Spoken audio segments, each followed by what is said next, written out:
Ola ofisili le. Ofisili fo ngani usili le fo ngat pale mia. Why, who are you? E ko ke mo musu ai. E ko ke o through the same process le o mai kanga ka uma. Se ka uma menga se si pole ase me ko ke special. No, honestly. Ole ngo fo. O ngai ko ke ka uma ia o ka ko pare menge. Os ko special ti ngai ale nga set apart o ko me media. Esa. A o ye se vai ngor ka ko fa vai. E ko ke sa lo il pare menge. Wa kanga ka yu ka yaro o ko ai sala eru ma ko pe sala eru o ko ai yu ka yamatu.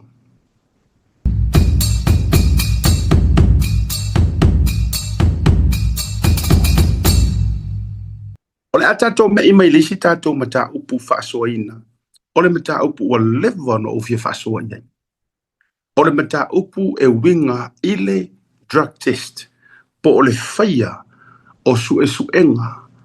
Whaale tūlanga fo ilele fōmai. Ia pole e ilo haipo e a fia i tūlanga o whalau whasaina. Ele koe kau whamakalale story o ngā ua kou si le fia, le finga ngalo o le sa avea mpale mia mua. E le manao. E le mga ofia me whailanga drug test. Now, e indisio ila tofu o lai lau te sau no mai whapea mai. I think she's got a point. She has a point. Ole fesidi, ole hale point la kau ama ye fia me. Ole fesidi hale au kipside ya urunga ka programi. Ole hala nga point la kau ama whamai. Eka kau nga pasi mua se kula fongo mo la kou ia. Fau mua se kula fongo mo la kou. Ole argument kongu la valea le musu wesa mileo kairu ese male malakpi. The same argument. Whamai, in order for me to leave or to resign, keu mua se kula fongo. Oh my goodness. Le fongo sa umfia me lea. Whamai, se longa keu se kula fongo. Leanga ele kakau o nga treatinga la ko, in other words, whapea, ele mawhain ele kakau nga treatinga la ko wie ka o kai o lea kongu. Whaakasi maka ko. Ea? Ola le winga olau sa ngā lau fionga sa whapiko. Ia kuro ka kia sa whapiko ia langa o mamaru o lea tunu. Ka ko wo i sua whawhia me. O ia o loo sa whai le ngofoa mo loto whanga i kukongo o pāne mingi. O le foi na ten mel tanga te whatata no ngā whaualo i lunga ile media resi le whainga ruenga sa au ile ngiusi.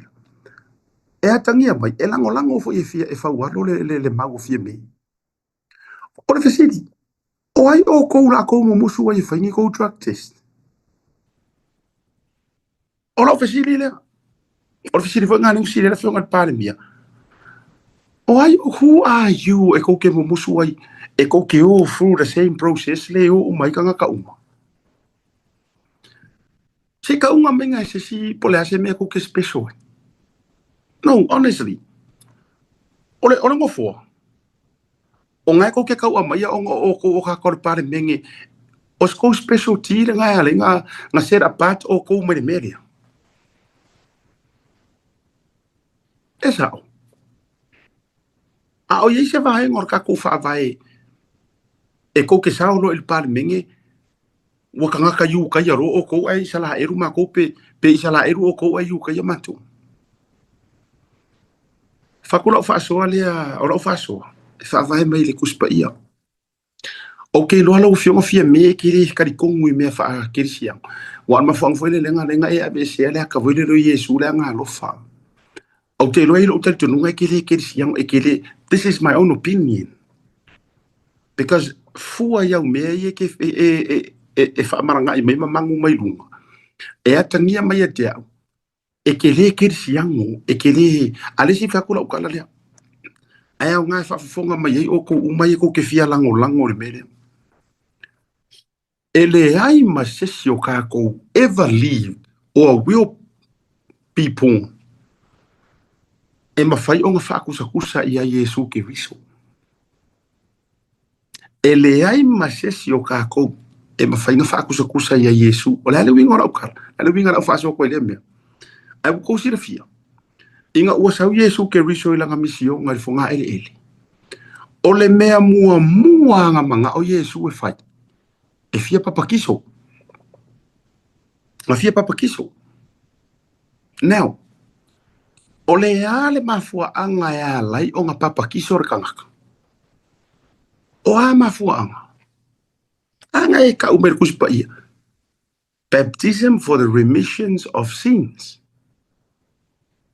Inga ia whaamanga loengi anga sala. Born again. Koe whaafowinga. O ha uma renewal, born again. Cleanse. Immerse. O ha uma koe ngā terminology whaakirisi angu. O le mafua anga ngai ala inga e papakiso. Now, does that mean Jesus had sins? You think you're above the law. You think you have a special treatment. No. Who are you? Vaya Yesu ke riso. E le po ngā o yo le alo le akua e le se anga sala o kama ima moe o ha umawharangingo Yesu. Ai ngā whai ia yoange ia e papa kiso mai ia kia. Even John the Baptist refused. Why? Because this guy, John, knew this guy. He's the Son of God. He does not need to go through this process because he's without sins. E fai yaku John ele ai ele papakisu. Ai fai mai le kali a Yesu. Now, here is the answer. O le kali foi le, o le kali leo ke kali koe ia o fia me. Ma kali ma koe ia o kou ia le ko ke mumustu e wheri me rea. Mai kali a Yesu. Yoangi. Papakiso mai ia kia. Inga ia whaakau muu mea tonu uma. Longo winga wasiri aku o ia Yesu. Avia me. Ora ofisiri. Do you think you're above even Jesus Christ? You're above the law. Even Jesus Christ, he did not set himself above the law. No. He was the creator of the law, but he never set himself above the law. He was the law. He was the lawmaker and not a lawbreaker. Ora ese nga. Ora nga le o fa kwai. Oi la o ko la ko o mai ko manga nga fini special treatment o ko ese le levo ko ke yai ele fa ku so inga o ko malea. Ase. Nga. Ole le nga le mele la fa ngai. Se va ai o ai Yesu. Ele po nga ore kama ima moe ale atua ainga go through baptism. He was baptized to fulfill all righteousness. So who are you? Go drug test. There is only one reason. One and one alone. Is because something that you guys are hiding. E ka siare mafua anga ko ke musu ai e whakaungu umea kongu uma. E le oso kofia a ngelu, e le oso kofia mama, e le oso kofia makaukia. Ore koukioti, paua ngā. Le whankaungu ko boi whai. Kami soro fuari mongi ia marafirafi, alu e whai. O e whai. Ere o kongi a kua, ere o kokere siri kura fongo. Hey, hello, matotala no atu. You're not above the law. No. Fair rule of law. Where is your so-called rule of law? Where? Hey. Famole mole. Sa ka miki la uri senga. O e fai ko kui. O e ka kui. Yes. O e fai ko drug test. Leanga ole faa mai lea. Anga sa ngokul parmia ila ufionga. Anga nga vakule li poki ya oe mame uma. The same li poki le ya kia. The same li poki le ngopisa pisa kue. Ai langa nga mako kue ka ofia. Se ia kau ngu urfa inga malo ma umar fa inga. Ale we ko urfa inga malo. Ai nga avaku ya oe le li poki. O ngofua nga lai fau wele isa. O hotel lai ku lei ma trade ile isa. O le hotel lai sa va ile trade ile isa. O ka ngaka i o taxi stand. So on and the list goes on. Ai ke si la fia. La e musu rai fa ile melia. Ai se o e a fia. O e a fia ile melia. Nga sa moa kulo le ai re o se fa sa usili. Ai o ke le popole pe ko ke le fia mai ya kia.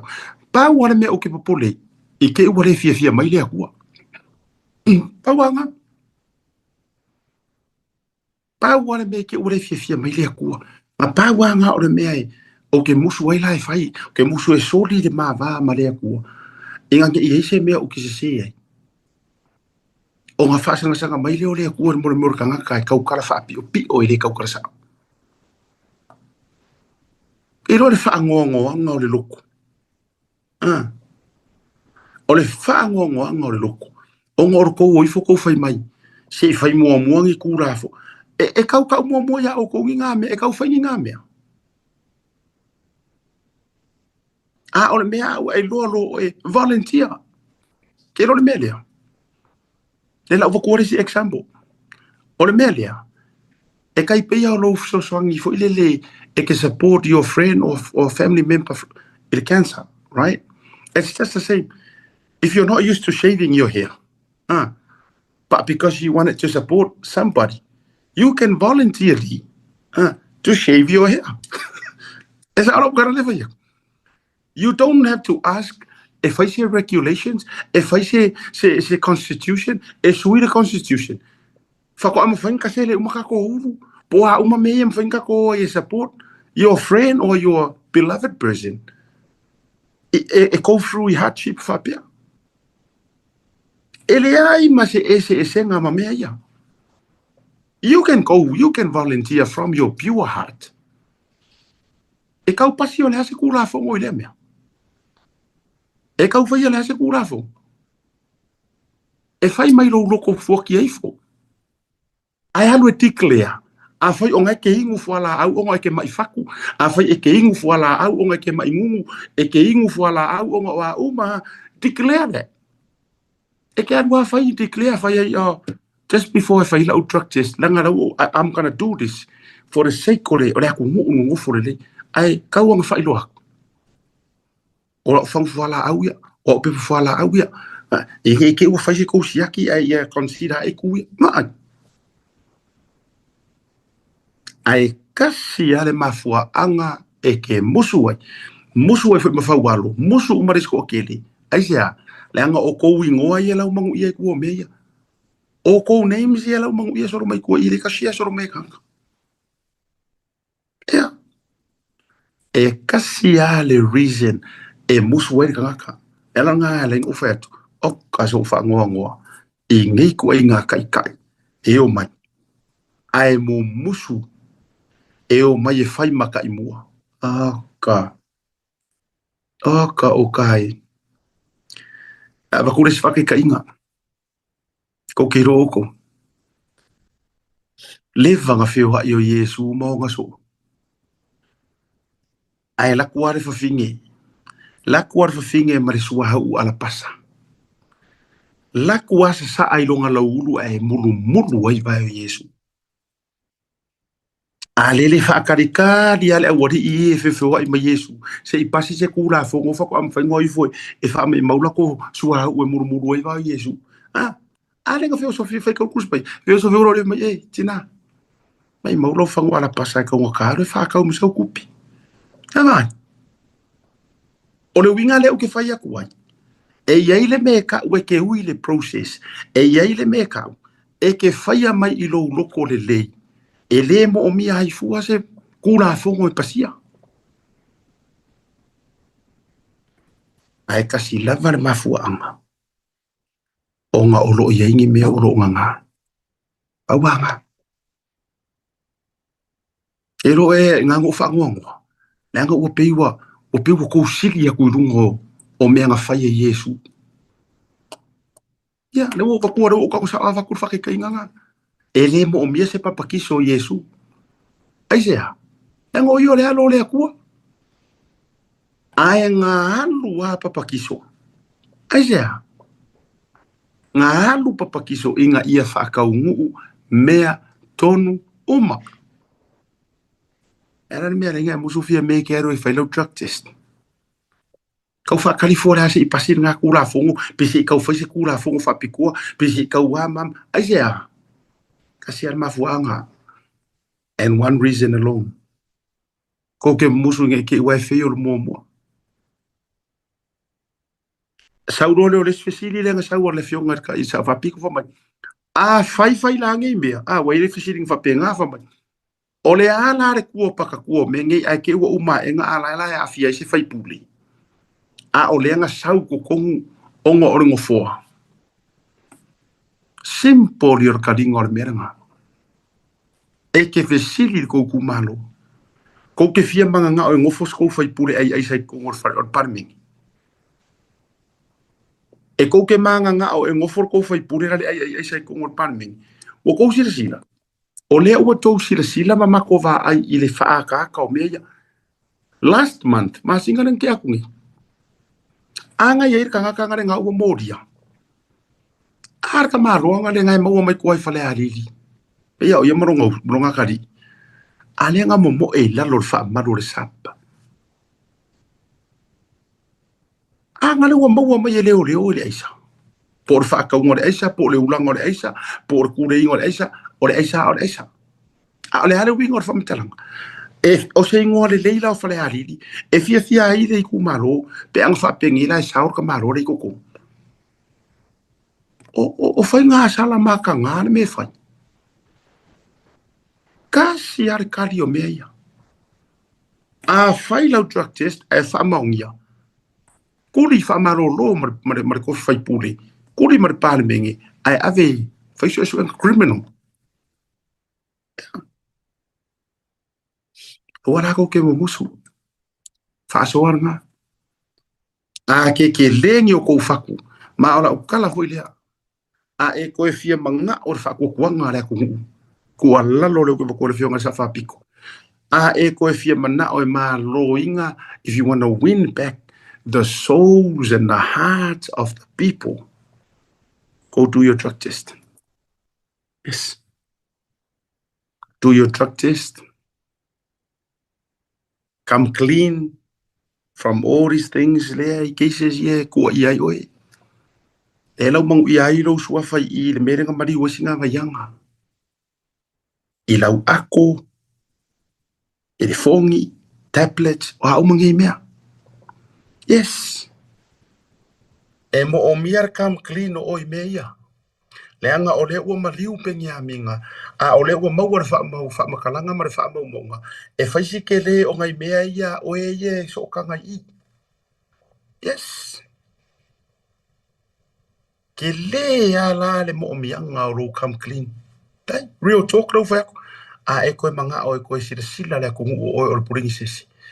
Just like inga ua mai alif paya inga o le rua wherua kasi. O inga ua whaakula I mai le rua wheru sumarkasi. Tenga sila ai. E a kungu uma vakur whaarolonga mawalunga. A e koe whinga ngalo e koe foi mai le mamalu lea lau whionga sa whapiko a e maisir kou kumaroro kufanga e ka kau o kou nga iar kou whaipule. Whailau kui. Test. Whaile drug test. E oi. Langa wa esir mea langa va ai foi kulanga o mea. A mako maka kunga. Sorry. Wa esir mea wa i kou fōri ngari pia kou kilo marikana. Ea. Asira ngā whahenga ka hua. A umaro wa kiringi mai mea ia. Uma mara keisi le whai ngai e ke kiringi mai mea uma. Ioi. Maua mai sau wha mau ngā wha tuatuaina. Mai fa matalanga. Aina tala noa ia penia mina se tasi o tangata. Ia o tangata le lena ma waila of sotai. Kere ka uka e porka ngaka. Ina ua mai so e ngai penia mina o maliu sina vaiana. Mawai fa maunianga. Mawai so tanga o evidence ma me umana ave. Fa maile o tala tangata le na matala no. Ina ua mai su enga. Ale sunga ya penia mina. Na la tala noa. O fai maila na tala. Ka fiolai le mea o le ala fai mai sa moa i le asoa kai au. Uso le kala nguar ka karia. E mi lai so i fua pengi a min. Ina ua mahi ar so e ngana fai vai vasi. Il fale foi le sa. O mai ka ile o sia fikao. Pali. Mai ua uma le leiva i aso so e nga. E iai ma evidence o le akorea. Fa mai le o fa matalanga i fa apea. Fa ia tu peni a mina. Ka fiolai. O le aso atai au. O lea o le a execute tai le warrant. E oe au mai le sa avea ma pale mia. For questioning in relations. Ianga, I mea belongs ianga ia lenga maua ile. Il fale. O le mea watupu. E kaungu waku. Pengi a minga i le kai au. O le a whaatino le vaenga le alai maala malama I lungu. Maala malama I whawalu. Le ala le leo so mai whawalu e kau kawhar mea. Ai e ala ku pengi a minga malanga ti mo le a ama o le a olo e au maia. Ele matanga. O le a o e au mai. Le sa avea mpare mia. Ai kaungu o kure ofisa. Ai ua whaalava fo ile kusi ua kaungu. Fe au mai e longo pengi a minga ile ofisa. Ma ave i ele kusi ele pale mia. O le ua whakonguinga o le polo inga mai le pale mia. Kau wala mai le mingiska o leo leo. Inga ia polo inga se isi su enga fo. I remove ese pengi a minga le case. Le ala lea sa moa. Ngo whaalongo ku loa ua musu via me whailanga drug test. O whaalongo. Pa pea isa. Yes. Lai ya masoifua lai ko kongu. Lai tio neo. Lai soifua lai ai fo isa moa. Le kangaka. Le nga mawhasoa. Nga whaasoa iai pengi a minga. Ma wha makala uma iai le melea. Melea. Ka penga le leila u case lise. Makua ie ka penga le lei. Le anga o lai iai fo i le kangaka. Nga ke mori ma winga le case le aoi. Longo winga sa moa. E le se sela. Le case le a. Le waka waku. Le ua ufa ailoa. I know ngai ko ke la mama ia o mai sa moa. I know. I know lai ko ke ngau ngau mai o la kua makua I kou le fia. O ka au ko ke pole. Se I umalele ia nga kilia e se fo I whamasingo I e whale kongu sa moa. Whako a sa vali kuro markamaro. Ai le ia le vatu lunga. Anga o lai ai mo ni maule sa moa. Ua o mafo inga o fau kua inga. Pa ave la kua lalo I siu sosias. Ngakasi. Ia e loko kele. E mo o mia o e ile. Ara me foi lá ele lei. Ele em cama evidence foi lá ngofo margaka. E oi. Ele em cama me ola ia vai anga ia la wo fikara ngoa inga. Anga o se kanga kama kuwa ifa kuwa. Ele sunga ya Benjamina. Longo winga sa mo ko I kiki. lea la o fai atu le fia file nei. O inga makua I maka ika ia fia me. Ngau e loka lo la auri. E wo mawar mafuanga. Leanga sa o wonder.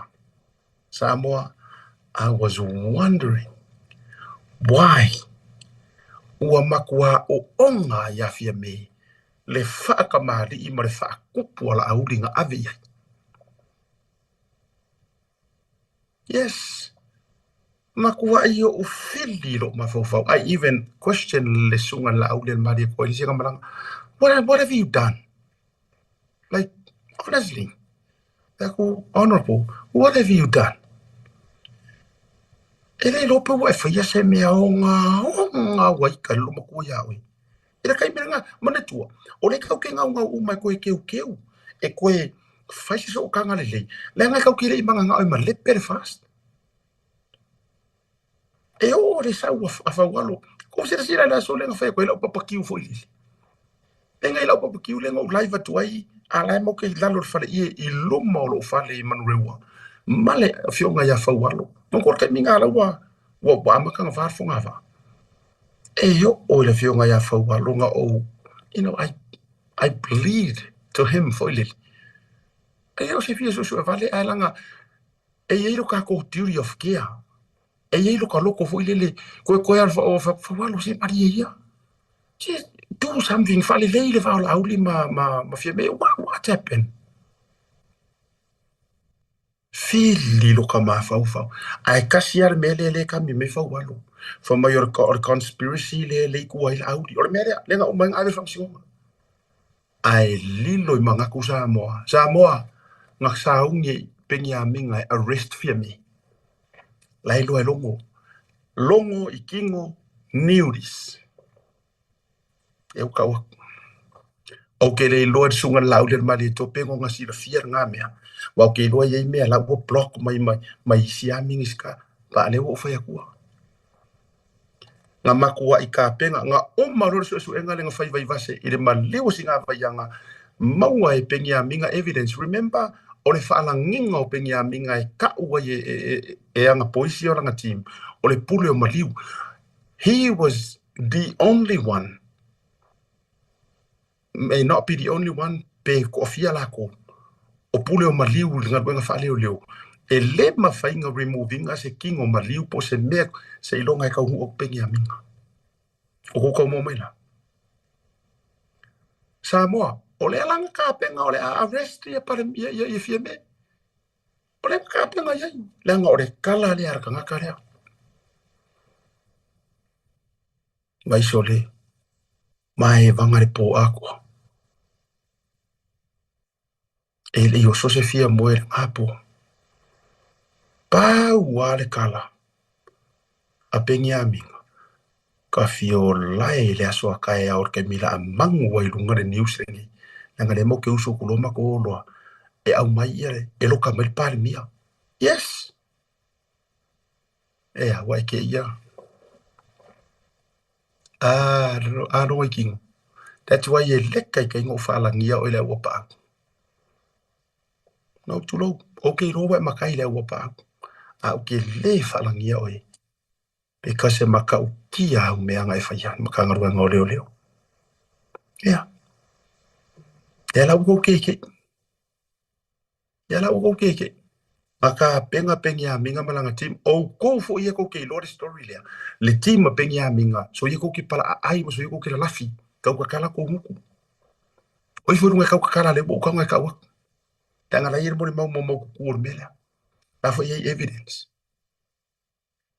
Yeah. Oi foi kau kakala e so ia ko ki sanga la lafi. E le ko fa ia inga fa inga malo lea. Wakari kongu kangaka. Ka kiera au kau fa le nga ye o mai le fa nga me HPP. O ia sa ori kala fo ileli. E o wanga ngase. Ai wakari kongu Samoa. Samoa o me ngang ko fai. Aka pengia minga malanga team lenga investigatinga le maliu singa vayanga. They found evidence e tai ai kuro fia me ile inch. E le fa pe o fa ku ame o yang fasi o kia le ai. alanga yai nga sia kia kunga o ia ala yai evidence ore ako mga mau mea IDs anga yai la fanga sa mo ele imanga isir kaiminga ka penga lo le a faile arrest ai waku e usu waku penga minga malanga tim ai kongi fo ye longor kusi ole kusi it's an order from the prime minister e kaiminga e ave ese ai kusa ele ofa fa mai ele ofa ko ko inga e fia me le so enga penga minga vai ka ko ye ole hala le winga ole fa makala e la fa nga ora ko ka ngaka ole o fa sanga ye ma korso suenga ai ngo fo ye ko ora ku ele ma fa nga fa ye meria ave ese ai ro ma penga minga ai ko su e aku su ia ku isi ka ngaka e aku e salva fa ile fa ngor ke isi e la nga uma ero sa ro se ka ko ambio sa wo ro se ka ko ambio kifa kwa sa o pe ke e o mai foi ngai me o sa va vale kwa le ma o ko li mo ri sika kam sa va mangi mo ko o me ngaren ku ele va ai mangu mai mare mo wa disi o fa ko muinga ngai ya e aru e piki mai a o mea kongo fo ia ngaka o mai e mo mau fa ko inga o mea ia lai nga mau ai o e fale le vai vasi o le la vea mai ngo mea ya tablets telefoni o le ako longo winga o menga ave leo ave ai ai mea ngalo ai lava i o alu loa ma papari isi afika alu mai ai vavau le ala e fako a fako ngoi malisi e alu i oi vavau e alu e au mai mea la